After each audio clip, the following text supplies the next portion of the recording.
Good evening friends. आजच्या आस्ट triple I एमच्या नव्या व्हिडिओमध्ये आपला खूप खूप स्वागत आहे. आम्ही ह्या प्रोग्राममध्ये असे प्रश्न घेतो जे नवीन एक्सपोर्टर्सच्या मनामध्ये एक कलबलाहट असते विचारायची आणि त्याच्या प्रश्नाचं उत्तर त्यांना कुठेही मिळत नाही. तर ह्या सिरीजमध्ये आपण आज थोडे प्रश्न घेऊया जे आमच्या युजर्सनी आम्हाला पोस्ट केले आहेत. त्याचा पहिला प्रश्न आहे का ईडी कोड काय असतो आणि नवीन एक्सपोर्टरला ईडी कोडची जरूर का पडते. तर ईडी कोडचा फुल फॉर्म आधी आपण समजले तर ईडी कोडला म्हणतात ऑथराइज डीलर कोड. आणि ऑथराइज डीलर कोड आपल्याला मिळतो आपल्या बँकेपासून जिकडे एक्सपोर्टरचा करंट अकाउंट असतो.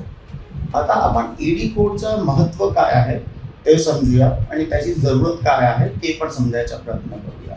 जेव्हा पण कोणी एक्सपोर्टर का इम्पोर्टर आपला प्रोडक्ट भारतच्या बाहेर विकतो अथवा भारतच्या बाहेरनं आणतो तेव्हा नॉर्मली ते एक फॉरेन करन्सीमध्ये डील करतात आणि ती फॉरेन करन्सी बँकच्या थ्रू भारतच्या बाहेर जाते अथवा भारतात येते.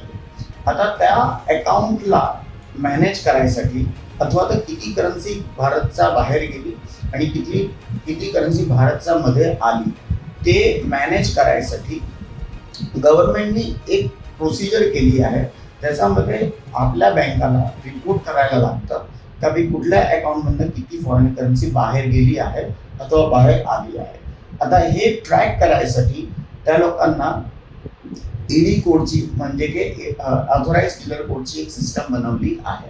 तर जेव्हा आपण एक एक्सपोर्टरला स्वतः जेव्हा माल बाहेर पाठवायचा आहे त्याच्यासाठी स्वतः आधी पोर्टवरती रजिस्ट्रेशन करायची आवश्यकता असते.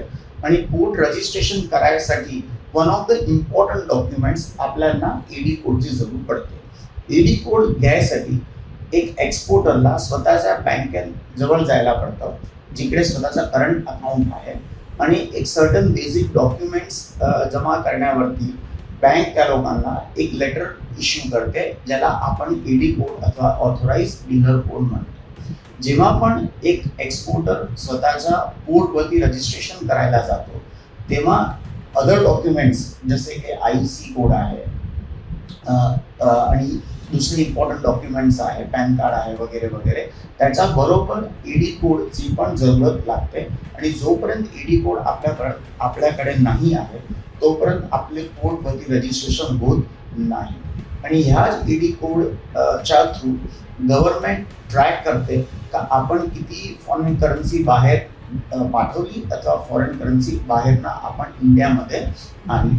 सो दॅट इज वाय एक समजायची महत्त्वाची गोष्ट आहे का ED code government foreign currency track करायसाठी आणि एक्सपोर्ट आणि इम्पोर्ट ट्रॅक करायसाठी एक महत्त्वाचा टूल त्यांच्याकडे आहे. आणि दॅट इज वाय गव्हर्नमेंटनी मॅन्डेटरी केले आहे की एक्सपोर्टरला एक ईडी कोड काढणं जरुरी आहे. आणि त्याच्यासाठी आपल्याला आपल्या बँक जवळ जायला पडतं आणि तिकडनं एक छोटासा प्रोसिजर करायला पडतं आणि त्याच्यानंतर आपल्याला बँक ईडी कोड देते जे एक 14 डिजिटचा एक नंबर असतो जो आपल्याला दरेक एक्सपोर्ट वेळेस आपल्याला रजिस्टर थ्रू फॉरेन करन्सी त्यावरनं ट्रॅक होतं. आय होप फ्रेंड्स आपल्याला ईडी कोड काय असतो आणि त्याचं काय महत्त्व आहे ते तुम्हाला कळलं असेल. आणि अशाच प्रश्नासाठी तुम्ही ही सिरीज फॉलो करू शकता. जर तुम्हाला इन्फॉर्मेशन आवडली असेल तर तुम्ही व्हिडिओला लाईक आणि चॅनलला सबस्क्राईब पण करू शकता. Thank you very much. नेक्स्ट व्हिडिओला आपण परत भेटू. थँक्यू.